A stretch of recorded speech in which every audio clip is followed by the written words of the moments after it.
پاکستان کی معاشی حالت اور IMF سے متعلق ایسے سوالات جن کو جاننے کے لیے لوگ بڑے متجسس ہیں اور شاید ہی ان کو ان سوالات کا ٹو دی پوائنٹ جواب ملتا ہوگا، جیسے کہ IMF کیا ہے، اس کے قیام کا سبب کیا تھا، پاکستان کی معاشی حالت میں IMF کا کیا کردار ہے، کیا IMF ملکوں کی تباہی و بربادی کا سبب بھی ہے، پاکستان نے IMF سے کب اور کتنا قرضہ لیا۔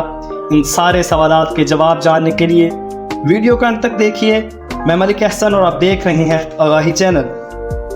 دوسری جنگ عظیم کی وجہ سے یورپی ممالک کی معاشی حالت بہت بگڑ چکی تھی اور وہاں معاشی بحران تھا۔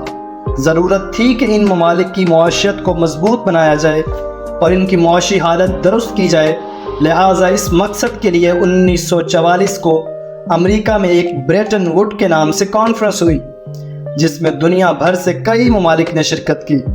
ان میں برطانیہ، امریکہ اور سوویت یونین وغیرہ شامل تھے۔ اس کانفرنس کے نتیجے میں ایک ادارہ بنانے کا فیصلہ کیا گیا تھا جس کا نام IMF رکھا گیا۔ اس کا مرکزی دفتر امریکہ کے شہر واشنگٹن میں ہے۔ IMF 190 اراکین پر مشتمل انٹرنیشنل ادارہ ہے جس کے تمام اراکین مل کر انٹرنیشنل معیشت کو مضبوط رکھنے کی کوشش کرتے ہیں۔ کوئی بھی ملک اس ادارے کی شرائط پوری کر کے اس کا رکن بننے کی درخواست دے سکتا ہے۔ ان شرائط میں اپنے ملک کی معیشت سے متعلق معلومات اس ادارے کو فراہم کرنا اور اس کا رکن بننے کے لیے مخصوص رقم ادا کرنا، جسے کوٹا سبسکرپشن کہا جاتا ہے۔ اس کی سبسکرپشن کے لیے کوئی ملک جتنا امیر ہوتا ہے اسے اتنے زیادہ پیسے ادا کرنے پڑتے ہیں۔ کسی بھی ملک کی معیشت کی نگرانی اور اس کی حمایت کے لیے IMF یہ کام کرتا ہے کہ وہ پہلا دیکھتا ہے کہ ایک ملک کی کارکردگی کیسی ہے اور اسے کن خطرات کا سامنا ہے۔ دوسرا یہ کہ وہ اپنے اراکین کو تجاویز دیتے ہیں کہ وہ اپنی معیشت کو کیسے بہتر بنا سکتے ہیں تاکہ ان کا ملک ترقی کر سکے۔ کئی ناقدین کا کہنا ہے کہ IMF قرض دیتے ہوئے بعض اوقات اپنے رکن ممالک پر اس قدر سخت شرائط عائد کرتا ہے جس کی وجہ سے وہ ملک ترقی کرنے کی بجائے مزید تباہی کی طرف چلا جاتا ہے۔ کسی ملک میں کوئی قدرتی آفت یا کسی بھی وجہ سے معاشی صورتحال بگڑ جائے اور وہ ملک تباہی کی طرف جا رہا ہو تو اس کو اپنے معاشی صورتحال کو بہتر بنانے کے لیے رقم کی ضرورت ہوتی ہے۔ IMF سے قرض لینے کے لیے سب سے پہلے وہ ملک جس نے اس سے قرض لینا ہو وہ قرض کی درخواست دیتا ہے، پھر اس ملک کی حکومت IMF کے عملے سے معاشی صورتحال اور قرضے کی رقم پر بات چیت کرتی ہے۔ اگر وہ ملک IMF کی طرف سے پیش کی گئی شرائط کو مانے تو IMF سے قرضہ دینے پر راضی ہو جاتا ہے۔ ملک کی معاشی صورتحال بہتر ہونے کی صورت میں اسے فی الفور قرضہ واپس کیا جاتا ہے تاکہ IMF کو دوسرے ممالک کو قرضہ دینے میں آسانی ہو۔ پاکستان جب سے قیام میں آیا تب سے IMF نے پاکستان کو بارہا قرضوں کی پیشکش کی، لیکن پاکستانی IMF سے کوئی قرضہ نہیں لیا۔ 1958 میں جنرل ایوب نے IMF سے پہلا قرضہ لیا۔ اس کی مالیت $19 ارب تھی جو کہ 3 قسطوں میں لیا۔ 1972 سے 1974 کے دوران ذوالفقار علی بھٹو نے IMF سے $35 ارب قرضہ لیا جو کہ IMF نے 3 قسطوں میں دیا۔ 1980 میں جنرل ضیاء الحق نے $3 ارب 3 قسطوں میں لیا جو انہوں نے اپنی حکومت میں ہی واپس کر دیا۔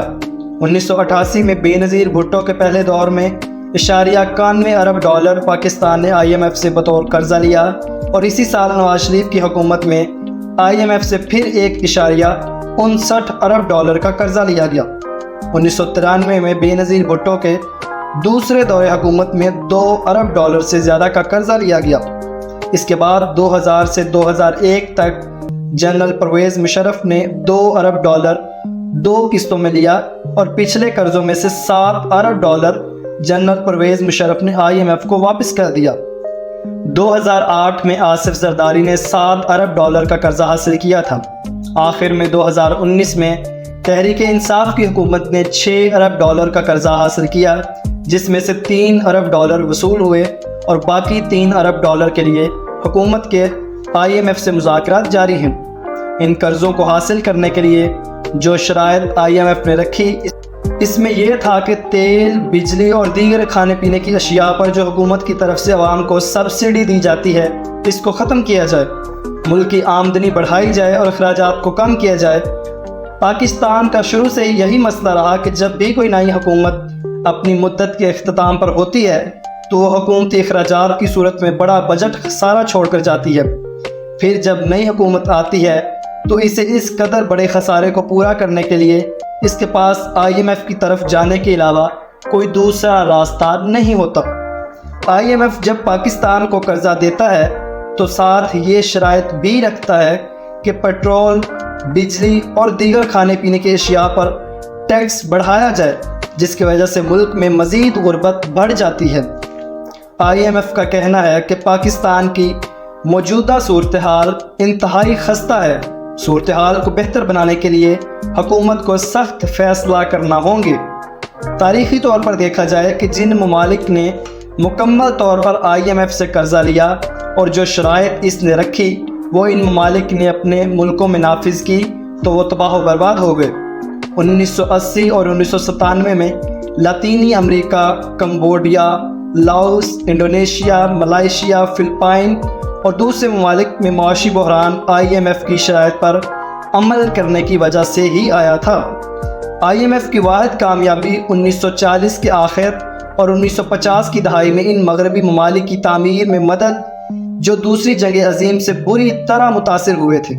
ان ممالک میں برطانیہ، فرانس اور جرمنی شامل ہیں۔ بعض معیشت دانوں کے مطابق IMF کے منصوبے ملک کو صرف تباہی کی طرف ہی لے کر جاتے ہیں۔ ان منصوبوں اور شرائط پر عمل کر کے جو ملک بحران کا شکار ہوئے ان میں ارجنٹائن، نائجیریا اور صومالیہ شامل ہیں۔ امید کرتا ہوں کہ آپ کو ویڈیو پسند آئی ہوگی۔ ویڈیو پسند آئی ہو تو لائک ضرور کیجئے، چینل کو سبسکرائب کر لیں تاکہ آپ کو آنے والی ہر ویڈیو کا نوٹیفیکیشن ملتا رہے۔ اپنا خیال رکھیے گا۔ خدا حافظ۔